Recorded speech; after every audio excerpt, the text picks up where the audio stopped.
ನಿಮ್ಮ ಸರ್ಕಾರದ ಬಹಳ ದಿನ ಉಳಿಯಲ್ಲ ಅಂತ ಹೇಳಿ ಬಿಜೆಪಿ ಮೇಲೆ ಆರೋಪ ಮಾಡ್ತಾರೆ. ಹೇಳ್ದವರು ಹಗಲ್ ಕನಸು ಕಾಣ್ತಾ ಇದ್ದಾರೆ. ಹಗಲ್ ಕನಸು ಕಂಡವ್ರಿಗೆ ನಾವೇನು ಬೇಡ ಅಂತ ಹೇಳಕ್ಕಾಗತ್ತಾ? ಕನಸು ಕಾಣೋರಿಗೆ ಕನಸು ಕಾಣಲಿ ಬಿಡಿ.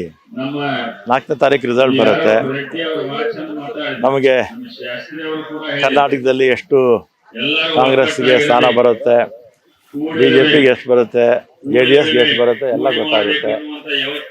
ಅವರು ಸಿಂಗಲ್ ಡಿಜಿಟೇ, JDS ಬಿಜೆಪಿ ಸೇರಿ ಸಿಂಗಲ್ ಡಿಜಿಟ್. ದೇಶದಲ್ಲೂ ಕೂಡ ಇವ್ರಿಗೇನು ಬಿಜೆಪಿ ಸರ್ಕಾರ ಬರೋ ಹಾಗೆ ಕಾಣಿಸ್ತಿಲ್ಲ. ಅಲ್ಲೂ ಕೂಡ ಬದಲಾವಣೆ ಆಗುತ್ತೆ. ಇಲ್ಲಿ ನಮ್ಮ ಸರ್ಕಾರನೇ ಮುಂದುವರಿಯುತ್ತೆ. ಪಾಪ ಹಗಲ್ ಕನಸು ಕಾಣ್ತಾ ಇದಾರೆ, ಕಾಣ್ತೀವಿ.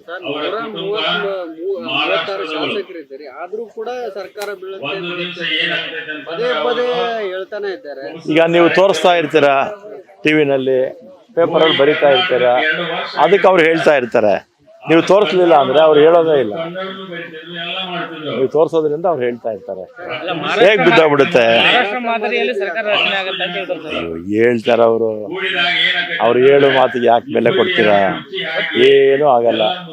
ನಮ್ಮ ಸರ್ಕಾರ ಸುಭದ್ರವಾಗಿರುತ್ತೆ. ಮಹಾರಾಷ್ಟ್ರದಲ್ಲಿ 3 ಪಕ್ಷಗಳು ಸರ್ಕಾರ ಮಾಡ್ತಾ ಇದ್ದಿದ್ದು, 3 ಪಕ್ಷಗಳು. ನಮ್ಮ ಕಡೆ ಒಂದೇ ಪಕ್ಷ ಸರ್ಕಾರ ಮಾಡ್ತಾ ಇರ್ತಕ್ಕಂಥದ್ದು. ನಮ್ಮಲ್ಲಿ ಎಲ್ಲ ಒಗ್ಗಟ್ಟಿದೆ. ಇನ್ನು ಈ ಚುನಾವಣೆ ಆದ್ಮೇಲೆ ಅವ್ರ ಪಕ್ಷದಲ್ಲಿ ಎಷ್ಟು ಜನ ಇರ್ತಾರೋ ಏನೋ ಅವ್ರು ನೋಡ್ಕೋಬೇಕಷ್ಟೇ. ಚುನಾವಣೆ ಆದ್ಮೇಲೆ ಅವ್ರ ಪಕ್ಷದಲ್ಲಿ ಎಷ್ಟು ಜನ ಪಕ್ಷಾಂತರ ಮಾಡ್ತಾರೋ ಅವ್ರು ಬಂದೋಬಸ್ತ್ ಮಾಡ್ಕೊಳ್ಳಿ ಅವ್ರ ಜನರ. ನಾವು ಮಾಡಲ್ಲ, ನಮಗೇನು ಅವಶ್ಯಕತೆ ಇಲ್ಲ. ಅವ್ರು ಸೋತ್ರೆ ಏನಾಗುತ್ತೆ, ಎಲ್ಲ ಓಡೋಗ್ತಾರೆ. ನಾವ್ ಯಾರನ್ನೂ ಮಾಡಕ್ ಹೋಗಲ್ಲ. ಯಾಕಂದ್ರೆ ಯಾಕೆ ಮಾಡ್ತಾರೆ? ನಮ್ಮವ್ರು ಯಾರು ಹೋಗೋದಿಲ್ಲ. ರಿಸಲ್ಟ್ ಬರುತ್ತಲ್ಲ, ರಿಸಲ್ಟ್ ಬಂದ್ಮೇಲೆ ಅವ್ರಿಗೆ ಸಿಂಗಲ್ ಡಿಜಿಟ್ ಬರುತ್ತೆ. ಬಂದಂತ ಸಂದರ್ಭದಲ್ಲಿ ಏನಾಗುತ್ತೆ, ಸೋತೋಗ್ತಾರೆ. ದೇಶದಲ್ಲಿ ಬಿಜೆಪಿ ಬರಲ್ಲ. ಇನ್ನೇನಾಗ್ತಾರೆ, ಪಕ್ಷಾಂತರ ಮಾಡ್ತಾರೆ. ಸುಮಾರು ಒಂದು 350 ಜನ ವಿಪಕ್ಷದ ಶಾಸಕರನ್ನ, ಲೋಕಸಭಾ ಸದಸ್ಯರನ್ನ ಕೇಂದ್ರದ ಬಿಜೆಪಿಯವರು ಪಕ್ಷಾಂತರ ಮಾಡಿಸಿದ್ರು. ಅದೇ ಅವ್ರು ತಿರುಗುಮಾಣ ಆಗುತ್ತೆ ಅಷ್ಟೇ. ನಮಗೆ ಅವ್ರಿಗೆ ಸಿಂಗಲ್ ಡಿಜಿಟ್ ಅಷ್ಟೇ, 10 ಮುಟ್ಟಲ್ಲ ಅವರು.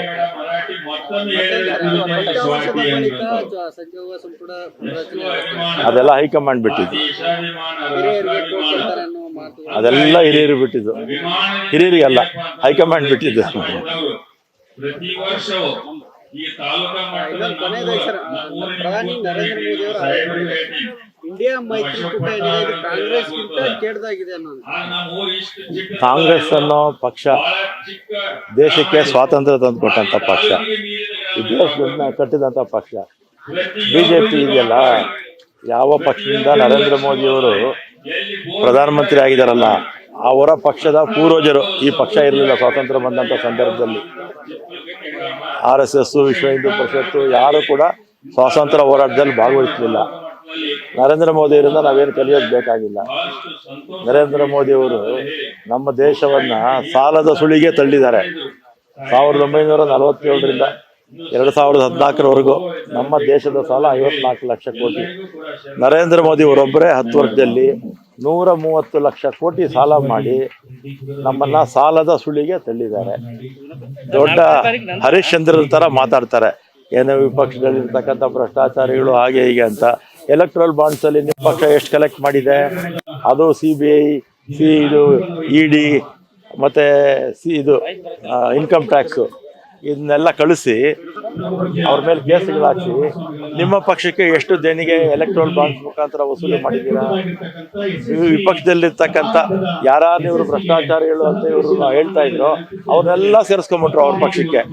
ಅವ್ರ ಭ್ರಷ್ಟಾಚಾರಿಗಳಲ್ಲ, ಈಗೆಲ್ಲ ಕ್ಲೀನ್ ಚಿಟ್ ಕೊಟ್ಬಿಟ್ರು ಅವ್ರಿಗೆ. ಈ ದೇಶದಲ್ಲಿರ್ತಕ್ಕಂಥ ಎಲ್ಲಾ ಭ್ರಷ್ಟಾಚಾರಿಗಳು ಬಿಜೆಪಿ ಪಕ್ಷದಲ್ಲಿದೆ. ಎಲ್ಲ ಕೆಟ್ಟ ಜನನು ಅವ್ರ ಪಕ್ಷದಲ್ಲೇ ಇದ್ದಾರೆ. ಎಲ್ಲ ನಮ್ಮ ಪಕ್ಷ ಎಲ್ಲ ಶುದ್ಧೀಕರಣ ಆಗೋಗಿದೆ. 4ನೇ ತಾರೀಕು ನಂತರ ರಾಜ್ಯ ಸರ್ಕಾರದಲ್ಲಿ ಮುಖ್ಯಮಂತ್ರಿ ಬದಲಾವಣೆ ಅದೆಲ್ಲ ಹೈಕಮಾಂಡ್ ಬಿಟ್ಟಿದ್ದು. ಆ ತರದ ಅವಕಾಶ ಇಲ್ಲ. ಆ ತರದ ಸಿದ್ದರಾಮಯ್ಯನವರೇ ಮುಂದುವರಿತಾರೆ. ಯಾವಾಗ ಎಲ್ಲಿವರೆಗೂ ಮುಂದುವರಿತಾರೆ ಅನ್ನೋದು ಹೈಕಮಾಂಡ್ ಬಿಟ್ಟಿದ್ದು.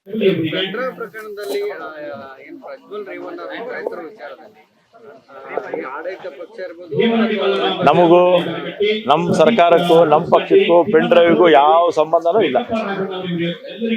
ಕರೆತರೋ ವಿಚಾರದಲ್ಲಿ ಸರ್ಕಾರ ಏನಾದ್ರು ಅದೆಲ್ಲ ಹೋಮ್ ಮಿನಿಸ್ಟರ್ ಮಾತಾಡ್ತಾರೆ. ಹೋಮ್ ಮಿನಿಸ್ಟರ್ ಇದ್ದಾರೆ, ಅವ್ರು ನೋಡ್ಕೊಳ್ತಾರೆ.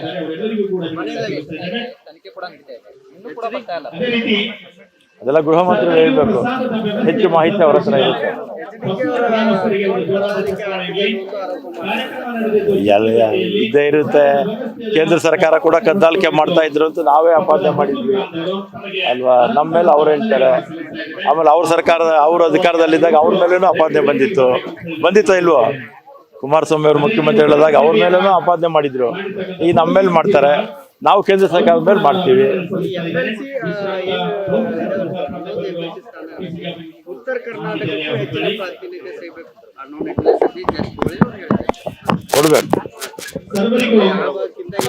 ಕನಿಷ್ಠ 2 ಕೊಡ್ಬೇಕು, ಕೊಡ್ತಾರೆ.